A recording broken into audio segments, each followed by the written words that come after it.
ಈ ತಂತ್ರವನ್ನು ಮಾಡೋದಕ್ಕೆ ಒಂದು ಬಿಳಿ ಹಾಳೆ ತಗೊಂಡು ಈ ಹಾಳೆ ಮೇಲೆ ನೀವು ವಿಡಿಯೋದಲ್ಲಿ ತೋರಿಸ್ತಾ ಇರೋ ರೀತಿ 16 ಬಾಕ್ಸ್ಗಳನ್ನು ಹಾಕೋಬೇಕಾಗತ್ತೆ. ಹೀಗಾಗಿ ಈ ನಂಬರ್ಸ್ಗಳನ್ನು ನೀವು ಬರ್ಕೊಂಡು ತದನಂತರ ಈ ಒಂದು ಬಾಕ್ಸ್ನ ಹಿಂಭಾಗದಲ್ಲಿ ಏನು ಮಾಡಬೇಕು, ಫಸ್ಟು ನೀವು ನಿಮ್ಮ ಹೆಸರನ್ನು ಬರೆದು ತದನಂತರ ಕೆಳಭಾಗದಲ್ಲಿ ನೀವು ವಶೀಕರಣವನ್ನು ಮಾಡ್ಕೋಬೇಕಾದಂಥ ವ್ಯಕ್ತಿ ಹೆಸರನ್ನು ಬರ್ಕೋಬೇಕು. ಬರೆದು ನಾವು ವಿಡಿಯೋದಲ್ಲಿ ತೋರಿಸ್ತಾ ಇರೋ ರೀತಿ ಗೆರೆಗಳನ್ನು ಹಾಕೋಬೇಕು. ಹೆಸರಿನ ಮಧ್ಯಭಾಗಕ್ಕೆ ಗೆರೆಗಳನ್ನು ಹಾಕ್ಕೋಬೇಕು. ಆಮೇಲೆ ಈ ಬಾಕ್ಸನ್ನು ಬರೆದಿರ್ತೀವಲ್ಲ, ಫಸ್ಟು ಈ ಬಾಕ್ಸ್ನ ಒಂದು 4 ಮೂಲೆಯಲ್ಲೂ ತ್ರಿಶೂಲವನ್ನು ಬರ್ಕೋಬೇಕು. ಆಮೇಲೆ ಬಾಕ್ಸ್ನ ಒಂದು 4 ಕಡೆ ಸ್ತ್ರೀ ಸ್ತ್ರೀ ಸ್ತ್ರೀ ಅಂತ ಬರ್ಕೋಬೇಕು. ಈ ರೀತಿಯಾಗಿ ಬರ್ಕೊಂಡು ತದನಂತರ ಹಿಂಭಾಗದಲ್ಲಿ ಹೆಸರನ್ನು ಬರೆದಿರ್ತೀವಲ್ಲ, ಗೆರೆಯನ್ನು ಹಾಕಿರ್ತೀವಲ್ಲ, ಈ ಒಂದು ಹೆಸರಿನ ಕೆಳಭಾಗದಲ್ಲಿ ಒಂದು ಮಂತ್ರ ಇದೆ. ಈ ಮಂತ್ರವನ್ನು ಬರ್ಕೋಬೇಕು.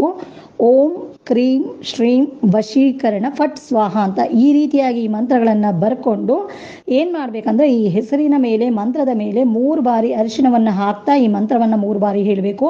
ಕುಂಕುಮವನ್ನು ಹಾಕ್ತಾ 3 ಬಾರಿ ಹೇಳಬೇಕು. ತದನಂತರ ಹೆಸರನ್ನು ಬರೆದಿರುವಂಥ ಮಧ್ಯಭಾಗದಲ್ಲಿ ಗೆರೆಗಳನ್ನು ಹಾಕಿರ್ತೀವಲ್ಲ, ಈ ಗೆರೆಯ ಮಧ್ಯಭಾಗದಲ್ಲಿ ಅರಿಶಿಣ ಕುಂಕುಮವನ್ನು ಹಾಕ್ತಾ 3 ಬಾರಿ ಮಂತ್ರವನ್ನು ಹೇಳ್ಕೋಬೇಕು. ಆಮೇಲೆ ಈ ಹಾಳೆಯನ್ನು ಫೋಲ್ಡ್ ಮಾಡ್ಕೊಂಡು ನಿಮ್ಮ ಬಲಗೈಯಲ್ಲಿ ಹಿಡ್ಕೊಂಡು 9 ಬಾರಿ ಮಂತ್ರವನ್ನು ಹೇಳ್ಕೊಂಡು